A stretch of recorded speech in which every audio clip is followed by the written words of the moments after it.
Alors, chers auditeurs, bonjour. Je m'étais présentée dans la dernière paracha que j'ai commentée, donc je ne le fais plus.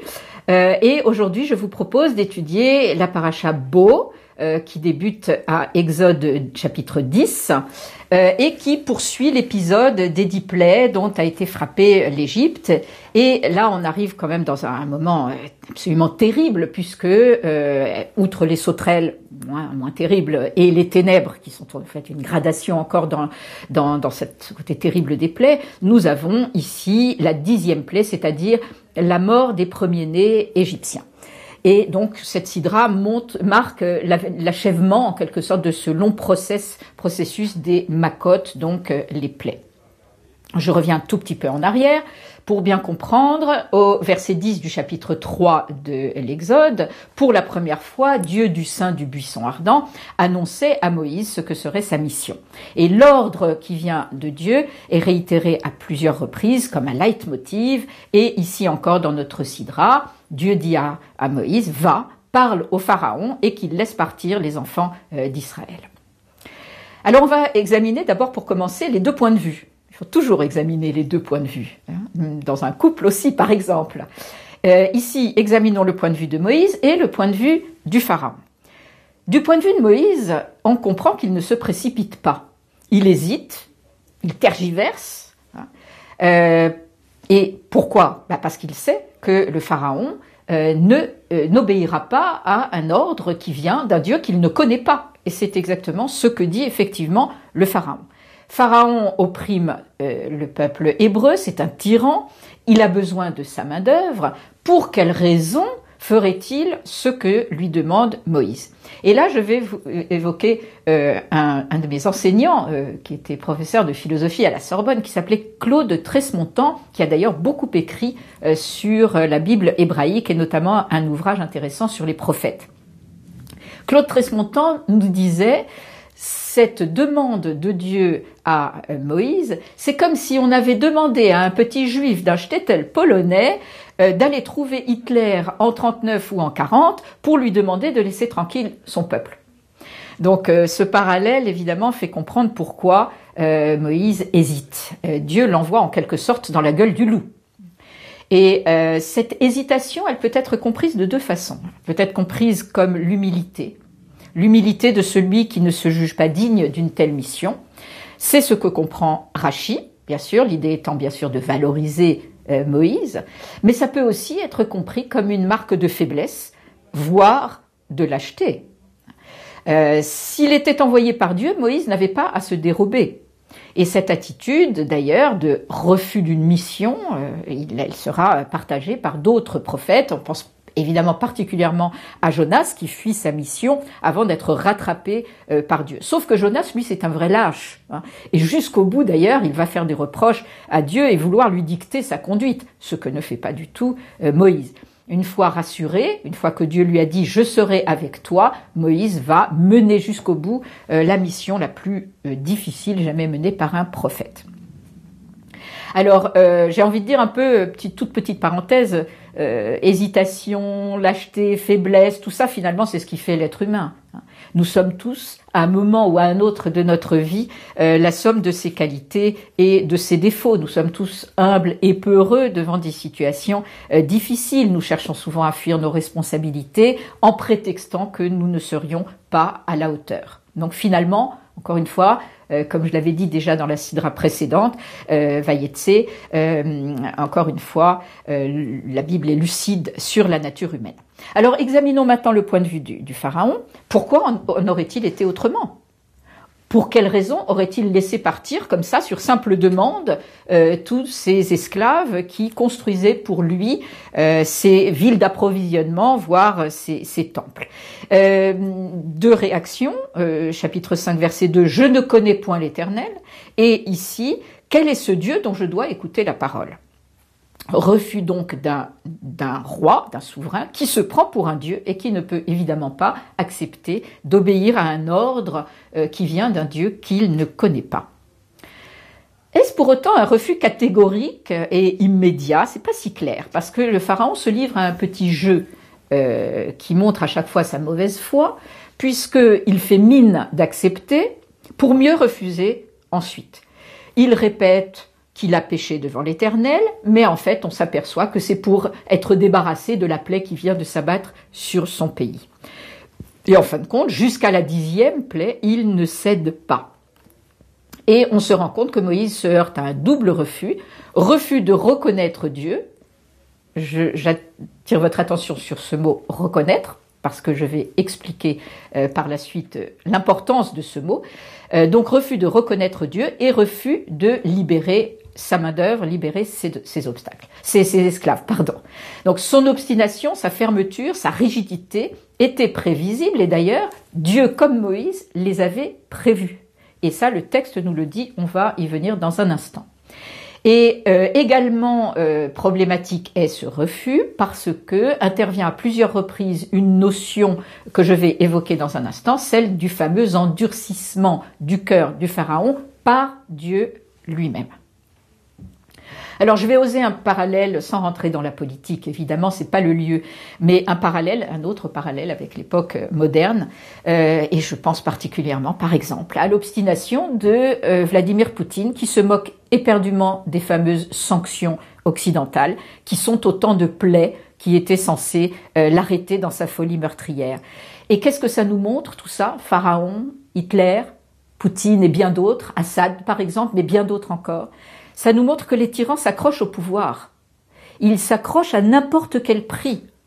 Là, il faudra 10 fléaux successifs, dont un tragique, pour qu'enfin le tyran fléchisse. Lévinas expliquera que, par son attitude, le pharaon est devenu le symbole de celui qui reste sourd à l'appel de Dieu, qui est sûr de lui, sûr de son invincibilité, et qui refuse de faire place à l'autre, et évidemment à l'autre avec un grand A, l'autre suprême, qu'est Dieu. Le pharaon en fait une affaire personnelle, mais comme tous les tyrans, c'est une affaire personnelle. Au nom de quoi obéirait-il à un ordre d'où qu'il vienne, lui qui se considère comme le maître absolu? Sauf que par son entêtement, il va causer la perte d'un grand nombre de vies au sein de son propre peuple, comme tous les tyrans de tous les temps jusqu'à aujourd'hui, comme tous ces dictateurs qui placent leur propre personne et leur propre puissance au-dessus des intérêts de leur population. Donc ce pharaon, c'est l'archétype du tyran, avec ses entêtements successifs et cet enfermement obstiné sur soi, cet aveuglement, même quand tout semble perdu. Et donc ces plaies sont le moyen qu'a trouvé Dieu pour faire pression, sorte de démonstration de force, si vous voulez. On sait que l'Exode est toujours très théâtral, c'est pas un hasard si on en a fait des films hollywoodiens. Alors maintenant, 2 questions importantes se posent ici. D'abord, pourquoi a-t-il fallu 10 plaies pour que le pharaon cède? Pourquoi une seule plaie n'a-t-elle pas suffi à celui qui est le maître du monde? Et deuxième grande question. Pourquoi est-il précisé à plusieurs reprises que c'est Dieu lui-même qui endurcit le cœur de Pharaon? Car le texte nous le dit à plusieurs reprises, dès le premier verset de notre Sidra d'ailleurs. Alors il y a 2 racines qui sont traduites en général par le verbe endurcir, mais parfois par alourdir. On a la racine kaved, qui veut dire donc lourd, et on a la racine chazak, qui veut dire fort. Donc on a hirbadeti, j'ai alourdi le cœur, ou vayechazek, il renforça le cœur du pharaon. Alors, en réalité, la question se trouve dans le texte lui-même. Ce n'est pas qu'il a fallu, entre guillemets, 10 plaies au sens où 10 plaies auraient été nécessaires au maître du monde. Ça n'est pas ça du tout. Dans l'optique d'un Dieu biblique tout-puissant, il est évident qu'une seule plaie aurait suffi, j'ai envie de dire, daïe-nous. Sauf que ça aurait suffi aux esclaves, ils auraient peut-être été libérés beaucoup plus vite, mais ça n'aurait pas suffi à Dieu lui-même. Et je vais m'expliquer maintenant. C'est la volonté de Dieu qu'il y ait 10 plaies. La réponse, elle est dans le texte. Je m'explique. Dans l'ensemble, jusqu'à aujourd'hui, quand on demande à quelqu'un quels sont pour lui le but et le symbole de la sortie d'Égypte, on entend la liberté, la libération des esclaves, la victoire du Dieu d'Israël, du monothéisme, la victoire de l'esprit sur la force, la victoire de la justice sur l'injustice, etc. Et c'est d'ailleurs souvent ce qu'on enseigne bien sûr aux enfants dans un Talmud Torah, parce que c'est un thème porteur. Mais en réalité, si on regarde bien le texte de près, l'intention de Dieu n'était pas avant tout et tout de suite la libération du peuple hébreu. Et c'est répété à plusieurs reprises. Son intention est aussi la reconnaissance. C'est pour ça que tout à l'heure, je vous ai dit, faites attention à ce mot, être reconnu. C'est-à-dire que Dieu se place d'emblée au centre du débat. Il veut certes la libération de son peuple, bien entendu, mais il la veut pour être reconnu lui-même et ensuite pour être, bien sûr, servi par son propre peuple. Et c'est ce que les chercheurs ont appelé la formule de reconnaissance, qu'on trouve d'ailleurs dans d'autres civilisations. On lit en Exode 10, verset 2, « Et vous saurez que je suis l'Éternel ». Et on le lit également, on a cette idée de reconnaissance dans bien d'autres passages. Je vous cite simplement chapitre 11, verset 9. « L'Éternel avait dit à Moïse, « Pharaon ne vous écoutera point », donc il avait prévu le refus du Pharaon, « afin que mes miracles se multiplient dans le pays d'Égypte ». Le mot « lema'an » en hébreu veut dire vraiment « afin que il ne vous écoutera point », afin que mes miracles se multiplient. Donc, pour que ma puissance soit reconnue par tous. Dieu endurcit donc volontairement le cœur du Pharaon pour que sa propre gloire et sa puissance soient perçues de tous. Et cette idée, elle va apparaître comme un leitmotiv tout au long de la Bible, notamment chez certains prophètes. L'idée que toutes les nations doivent être témoins de cette puissance divine. On trouve ça dans Isaïe qui répète à plusieurs reprises « Alors tous verront, alors tous sauront que je suis l'Éternel et qu'il n'y a pas d'autre Dieu que moi, etc. » Alors pourquoi cet endurcissement volontaire de la part de Dieu? Eh bien, il faut remettre, bien sûr, encore les choses dans leur contexte. Je le dirai plus en détail peut-être dans la conclusion, mais pour l'instant, je dis déjà que dans le contexte de l'exil, puisque ces textes ont été rédigés au moment de l'exil en Babylonie, même si le mythe de la sortie d'Égypte et de l'esclavage préexistait, mais ça se transmettait oralement ou sous forme de quelques ébauches d'écrits, ce mythe de la sortie d'Égypte préexistait à l'exil en Babylonie. Mais la période de rédaction de la Torah, selon tous les chercheurs, c'est l'exil en Babylonie. Donc dans le contexte de cet exil, dans le contexte du paganisme, il était essentiel pour la confiance, pour la cohésion du groupe, que Dieu manifeste aux yeux de tous sa puissance.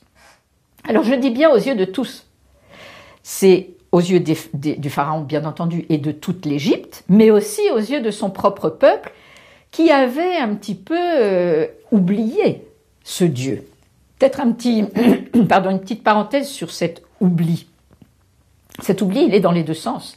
C'est-à-dire que si le peuple a oublié son Dieu, pendant cet esclavage, force est de constater que Dieu ne s'est pas beaucoup manifesté non plus. Pendant tout le temps de l'esclavage, il ne s'est pas manifesté et il s'est souvenu 4 siècles plus tard. Alors la période de l'esclavage, ici, dans cette sidra, on a 430 ans. Il y a d'autres périodes qui sont évoquées. Par exemple, Rachi inclut les autres séjours en Égypte, etc. Donc ça, c'est un peu problématique, mais peu importe. En tout cas, ce qui est certain, c'est que Dieu ne s'est pas manifesté pendant cette période. Et en Exode 2, 24, on lit « Le Seigneur entendit leurs soupirs et se souvint de son alliance ». Alors j'avais déjà dit dans mon commentaire précédent de Vayetse, Dieu aurait-il une mémoire sélective? Il oublie un moment, puis ensuite il se souvient? Non, bien entendu, c'est pas ça qu'il faut comprendre, mais simplement le fait que il y a des phases, il y a des moments dans la vie d'un homme et dans la vie d'un peuple, et il y a des moments où le souvenir va permettre de basculer ou de switcher, si vous voulez, d'un état à un autre, d'un état d'esclave soumis à un état de peuple libre ou d'hommes ou de femmes, bien sûr, libres. Cet oubli de Dieu, c'est ce que Martin Buber appelait l'éclipse de Dieu, mais elle est magistralement évoquée par Lévinas, par exemple, qui dit admirer la grandeur du juif pieux. Il dit la grandeur du juif pieux est précisément d'avoir foi en un Dieu absent. C'est-à-dire, qu'est-ce que ça veut dire avoir foi en un Dieu absent? Comment avoir foi en un Dieu absent? Et c'est vrai que force est de reconnaître que ce Dieu ne s'est pas souvent manifesté dans l'histoire du peuple juif, en tout cas s'il se manifestait à l'époque biblique à travers les textes. Depuis l'exil, on peut malheureusement constater cette éclipse dont parlait Buber. Mais que veut dire ici Lévinas? Lévinas dit que la véritable foi, la foi qui est une foi d'adulte et non pas une foi naïve, la véritable foi ne doit pas se mesurer aux actions de Dieu dans l'histoire. Donc je reviens à mon idée de la formule de reconnaissance, cette volonté de reconnaissance est l'explication de ce fameux endurcissement du cœur de Pharaon. Dieu a besoin de son peuple et le peuple a besoin de son Dieu. Dans le contexte de l'Égypte, le peuple ne pouvait plus servir ce Dieu. Il faut maintenant que ce Dieu retrouve toute sa place pleine et entière et pour cela, il doit libérer son peuple. Mais donc, vous avez bien compris ce que je voulais dire. La libération est une des étapes qui doit mener au service de Dieu et au fait que le peuple retrouve en quelque sorte son Dieu et vice-versa. Alors bien sûr, ça peut paraître un petit peu choquant à première vue, si on se contente du pshat, que Dieu ait dû recourir à cette fameuse 10e plaie qui est la mort des premiers-nés, qui était totalement innocents, évidemment, qui n'avaient rien à voir avec la tyrannie du Pharaon et qui sont victimes du coup à la fois de Pharaon et de l'endurcissement de Dieu. D'ailleurs, en fait, comment rendre le Pharaon responsable de cet endurcissement, puisque c'est Dieu qui le veut. Là, on se trouve face à une sorte de concept théologique nouveau ici, qui est opposé au libre arbitre. Jusqu'à maintenant, tous les hommes étaient libres de leur choix. On a dans le Deutéronome 30, 15 et 19, deux fois, Dieu qui dit « J'ai placé devant toi la vie et le bien, la mort et le mal ». Et ensuite, dans le verset 19, choisis la vie. Donc, nous sommes libres, nous croyons être libres de nos choix. Ici, on a affaire à un pharaon qui n'est plus libre de ses choix, qui n'a plus son libre arbitre, puisque c'est Dieu qui est à la manœuvre et qui fait de lui une sorte de marionnette. Alors c'est peut-être le signe justement qu'il n'existe pas de liberté absolue, même chez les puissants, même chez les plus puissants. Nous sommes tous déterminés à agir par le contexte, par notre passé, par notre éducation, par des causes extérieures, même si nous n'en sommes pas conscients. Spinoza disait « Les hommes sont conscients de leurs appétits, mais ignorants des causes qui les déterminent ». Alors d'un point de vue symbolique, cet endurcissement, il pourrait aussi être la marque d'un orgueil démesuré, ce qu'on appellerait un ego surdimensionné, si vous voulez, de ce tyran qui, loin de faiblir devant les épreuves, se renforce au contraire face à l'adversité. Voilà, pour reprendre encore une fois, si vous me le permettez, cet exemple de Poutine, plus l'Occident met en place des sanctions, plus l'Ukraine lui tient tête, plus il s'obstine et moins il est enclin à négocier. C'est comme s'il jouait son prestige aux yeux du monde entier et son ego surdimensionné donc apparaît dans toute sa force négative, comme celle du pharaon. Une autre interprétation possible aussi de cet endurcissement serait de dire qu'il faut peut-être plonger au fond, au plus profond des ténèbres en quelque sorte, au plus profond de nos défauts, pour en arracher ce qu'il y a en nous de mauvais, arracher à la racine véritablement et pas seulement superficiellement. C'est-à-dire que peut-être qu'il faudrait passer par une phase de total abandon, une sorte de négation aussi de son libre arbitre pour prendre mieux conscience ensuite de la nécessité d'une tchouva, d'un repentir, d'un changement. Donc peut-être qu'on peut interpréter cet endurcissement du pharaon comme le fait que Dieu fait apparaître nos mauvais penchants en pleine lumière, les mauvais penchants étant représentés ici par le pharaon, pour que nous en prenions pleinement conscience afin de nous corriger. Alors, détaillons maintenant ces dernières plaies, les ténèbres et la mort des premiers-nés, puisque c'est le cœur de notre sidra. Elles sont toutes les deux particulièrement symboliques. D'abord parce que, les ténèbres d'abord, parce que en Égypte on pensait que pendant la nuit, le dieu Ra, le dieu soleil, disparaissait dans le royaume des ténèbres, affrontait des monstres menaçants, traverser les ténèbres pour rejaillir vivant, en marquant ainsi sa victoire sur les forces des ténèbres. Alors, ce mythe du dieu Ra, est-ce que le rédacteur de ce texte le connaissait? C'est possible, parce que nous savons que la culture égyptienne, les mythes égyptiens étaient omniprésents chez nos ancêtres, et nos ancêtres, notamment les rédacteurs de ces textes, connaissaient bien la mythologie et les coutumes égyptiennes. Alors, si c'est le cas, on comprend que pour la population égyptienne, le fait d'être plongé pendant 3 jours dans les ténèbres a dû générer des angoisses. Alors on sait que toutes les plaies égyptiennes ont un fondement naturel. Les sauterelles, par exemple, ceux qui ont vécu dans des terres désertiques savent bien que les invasions de sauterelles, c'est quelque chose d'assez banal. Bon, les épidémies également, tout ça, c'est finalement très, très naturel. Alors, est-ce qu'il y a une origine naturelle de ces ténèbres? Est-ce que le soleil a été voilé, caché? Est-ce qu'il y a eu une éclipse de soleil qui serait restée dans l'imaginaire populaire? Peut-être.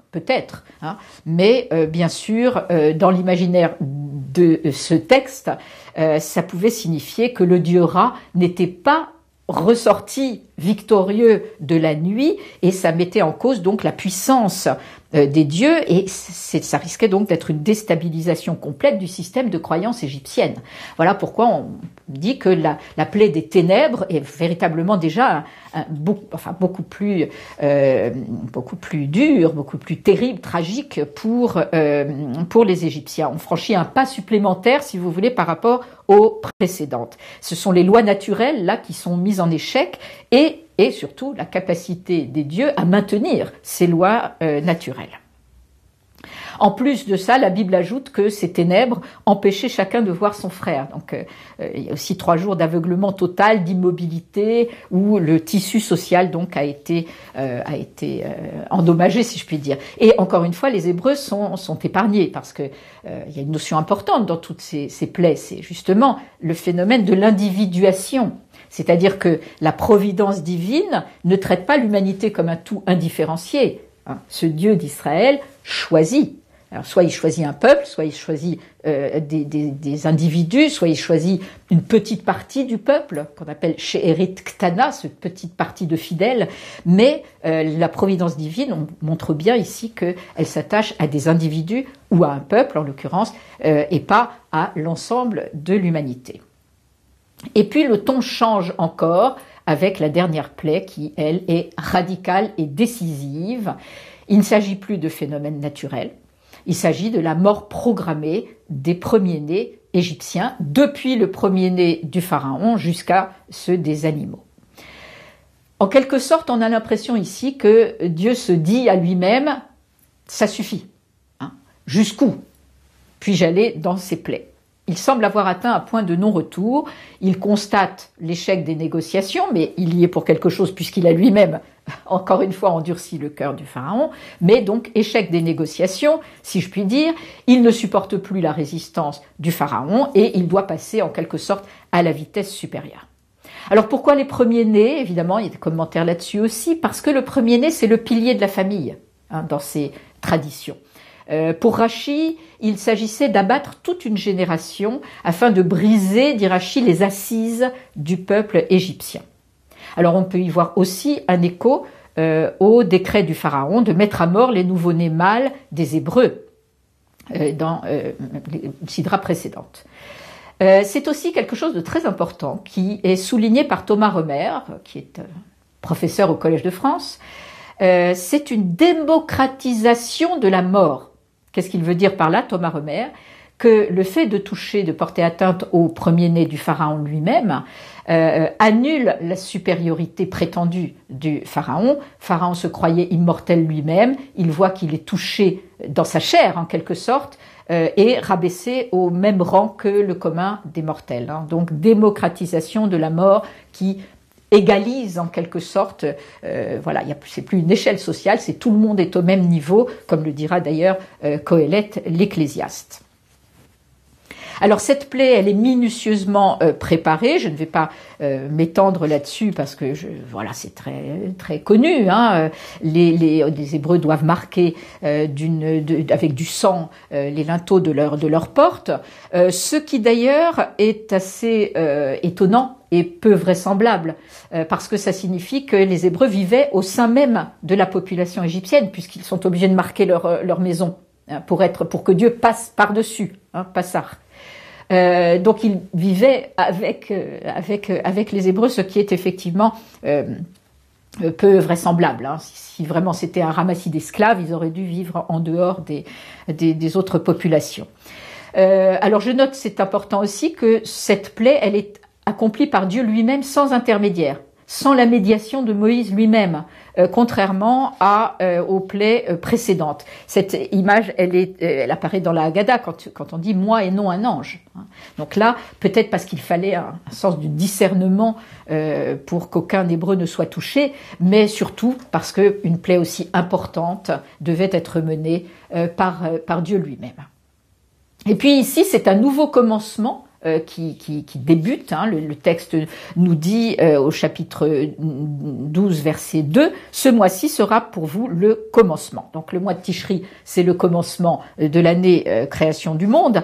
À cette date maintenant va s'ajouter le commencement nouveau qu'est la sortie d'Égypte. La naissance d'un peuple libre qui va se doter d'une constitution, on peut dire, qu'est la Torah. Alors l'Égypte a souvent été comparée à une matrice dans laquelle le peuple s'est façonné en quelque sorte, et la sortie d'Égypte a été comparée à une sorte d'expulsion du bébé hors du sein maternel. Alors cette comparaison a ses limites, hein, je trouve, parce que l'Égypte était un milieu hostile, contrairement au sein maternel.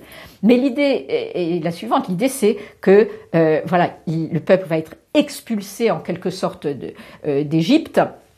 C'est une naissance, une vraie naissance, mais le problème c'est qu'après la naissance, tout reste à faire. Et c'est après la naissance, qu'il va falloir passer, et ça a été le plus difficile, passer d'un groupe d'esclaves à une vraie nation, en quelque sorte, avec cette constitution que sera la Torah. Alors cette révolution ne se fera pas du jour au lendemain, il faudra 40 ans de traversée du désert pour que ce peuple d'esclaves se libère de l'Égypte intérieure, de l'aliénation qui avait été la sienne pendant toute cette longue période. C'est-à-dire que le peuple n'a pas basculé du jour au lendemain, en 5 minutes, d'un état d'esprit à un autre. Alors Bialik, Chaim Nachman Bialik, le poète de la fin du 19e et début 20e, a consacré 2 poèmes à la traversée du désert. Ces 2 poèmes sont Les morts du désert et Les derniers morts du désert.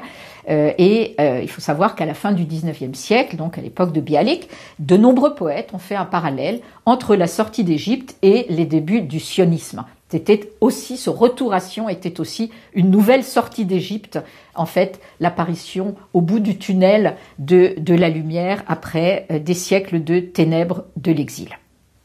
Et donc voilà que la mort des premiers-nés provoque enfin la réaction tant attendue. Le pharaon craque. Il cède, et ce revirement est tel qu'il demande même à Moïse de le bénir.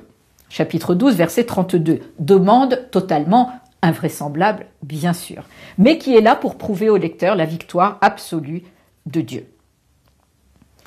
Alors je voulais tout de même en quelques minutes vraiment simplement citer un passage problématique ici quand même de notre Sidra, chapitre 13, verset 1. « Consacre-moi tout premier-né, homme ou animal, c'est mon bien. Kadesh li Kol Bechor, Kadesh li, consacre-moi. » Ça, c'est un passage assez problématique de la Torah, parce que qu'est-ce que ça veut dire, consacre-moi? Donc c'était quand même assez audacieux, assez risqué cette phrase. On a également dans Exode 22, verset 28, Titen li, ce qui veut dire donne-moi. Offre-moi le premier-né de tes fils. Pourquoi c'est problématique? Parce qu'il faut surtout pas perdre de vue le fait que, les sacrifices humains se pratiquaient de façon relativement courante au Proche-Orient, même s'ils ont été évidemment critiqués à certains moments. Par exemple, dans la Grèce antique, il semble il y a débat entre les historiens, mais il semble que de tels sacrifices ont été également pratiqués et qu'il n'est cessé que dans la Grèce antique, la Grèce classique, à partir du 5e siècle avant notre ère. On aura l'occasion d'y revenir dans une autre sidra. En tout cas, ce qui apparaît dans la Bible, c'est justement que l'interdiction absolue et totale des sacrifices humains et la critique virulente de toutes les civilisations qui les pratiquaient.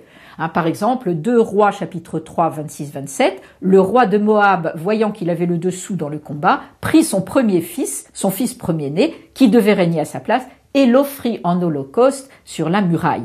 Une grande indignation s'empara d'Israël qui s'éloigna du roi de Moab. Donc on a des témoignages dans la Bible chez les Ammonites, chez les Araméens, etc. de ce type de... Alors qu'est-ce qu'on a fait? Bien sûr, heureusement, qu'est-ce qu'ont fait nos ancêtres? Eh bien, ils ont bien indiqué que ces sacrifices humains étaient formellement interdits et qu'il fallait les remplacer par un rachat. Bon, c'est ce qu'on appelle le rachat du Kohen, le Pidyon Haben, par lequel le père d'un premier-né garçon, doit le racheter à un Kohen, parce qu'il y a Exode 13 qui, effectivement, utilise le verbe racheter, et donc ce Pidyon Haben, il y a une cérémonie où l'enfant doit être symboliquement racheté à son père. Alors je voudrais vraiment terminer en quelques instants sur la question quel crédit accorder à ces épisodes d'un point de vue historique. Alors c'est une question très débattue. Les égyptologues soulignent qu'il n'existe en Égypte aucune trace archéologique du séjour des Hébreux. Nous savons également qu'il n'y avait pas d'esclavage de masse en Égypte avant le IIIe siècle avant notre ère. Par ailleurs, il y a le nombre de 600 000 hommes avancé sans compter les femmes et les enfants pour la sortie d'Égypte, donc ça serait carrément la moitié de la population de l'Égypte à l'époque. Donc il est évident que tout ça doit être considéré comme un mythe et la non-historicité, vraiment je tiens à le dire, la non-historicité de ces textes n'importe pas, bien au contraire. Il faut comprendre ces textes bien autrement que comme un témoignage historique. J'ai même envie de dire que les faits historiques passent. Alors, c'est vrai qu'on les commémore, on les célèbre longtemps après, mais le mythe est une empreinte beaucoup plus forte finalement que le récit historique lui-même. Donc, ces épisodes-là, sur les plaies, la sortie d'Égypte, etc., sont des récits littéraires à portée théologique évidente. Ce sont des mythes fondateurs à vocation pédagogique. Et donc, comme je le disais tout à l'heure, et lorsqu'ils ont été rédigés donc pendant l'exil en Babylonie, c'est comme si le rédacteur avait voulu dire à ses lecteurs: de même que l'Éternel a délivré vos ancêtres d'Égypte, il vous délivrera de votre exil. Et la preuve que les faits historiques sont parfois moins célébrés que les mythes, je ne suis pas certaine que les Français célèbrent encore le 11 novembre, par exemple, dans 2000 ans, tandis que les Juifs célèbrent toujours 3000 ans après ce mythe fondateur, cette victoire de l'esprit sur la force, ce mythe fondateur qu'est la sortie d'Égypte.